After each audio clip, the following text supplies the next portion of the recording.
I'm Leanne McAdoo, and this is an InfoWars Nightly News Alert. People around the globe will assemble in protest against Monsanto's genetic manipulation of the food supply in a massive movement known as the March Against Monsanto. People who are fed up with Monsanto's monopoly are hoping that this march will bring global awareness to the company's diabolical reach. Corporations like Monsanto, their goal basically is to take over our food supply. Most people are not aware that their food is highly contaminated. They trust the FDA, thinking that the FDA is protecting them, when in fact the FDA has sold them up the river. Leading consumer advocate Jeffrey Smith has researched in depth the effects of GMOs. The glyphosate, or active ingredient in Roundup, is linked to essentially every major Western disease on the rise due to diet. So from cancer, obesity, diabetes, heart disease, anxiety, aggression, anorexia, Parkinson's, Alzheimer's, autism, it's very, very dangerous. And it is unfortunately in high concentrations of these Roundup-ready crops, which is the vast majority of all GMOs that we eat. Companies like Kashi, people think that Kashi has clean food. Kashi's GMO.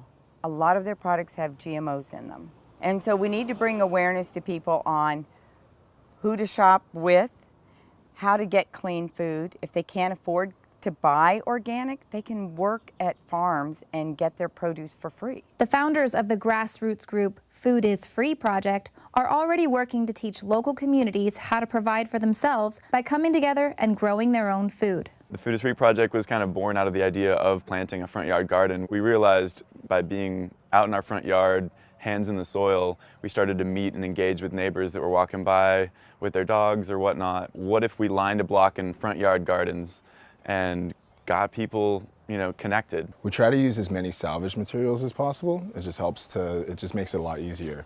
It doesn't have to be like a cost intensive sort of thing to get started gardening on your own. Chickens are great, so save money on eggs and go through your compost and turn it for you. They'll go through a field like any spot where you want to be planting, and just having chickens there for a little while makes it the soil's really happy with it.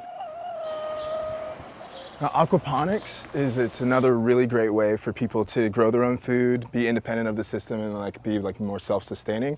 The really cool thing about this is that it's a soilless system, right? So this is just it's expanded clay and pea gravel.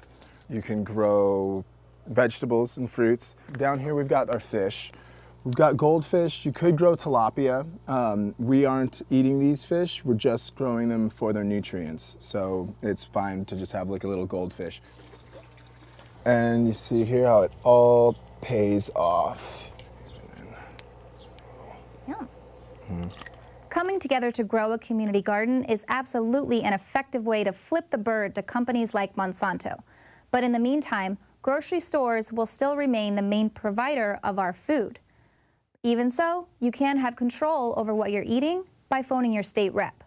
We want everybody to contact them demanding the overturn of the Monsanto Protection Act and to put in place a bill that requires labeling for all GMO products. If we could get the GMO labeling in place, when people are shopping and they see this seal that says contains GMO ingredients, they're going to be, well, wait, what is this? What am I eating? Simply typing in your 5-digit zip code at whoismyrepresentative.com will immediately give you the phone number and website of your state representative. Now, we think that when about 5% of U.S. shoppers avoid brands that contain GM ingredients, that would be sufficient to create a tipping point of consumer rejection, turning GMOs into a marketing liability and forcing the companies to abandon GM ingredients. Being at home behind a computer screen, reading about the things Monsanto's doing to the state of affairs in our world can be very disheartening and very paralyzing. So when we go out in the street and we meet people, and we talk to them about our gardens and the things that we're doing and the things that we can do together, I think that's one of the most empowering moments that we can share when it comes to our food system and food sovereignty. The March Against Monsanto will happen around the world on May 25th. It's all being organized online via an open Google document where you can find the protest nearest you and be a part of it. There are still a lot of open slots for organizers and speakers, so if you feel like contributing to the event in that capacity, be sure to check it out. Now you can find the link to that Google document as well as more stories on this topic at Infowars.com. I'm Leanne McAdoo, and this has been an InfoWars Nightly News Alert.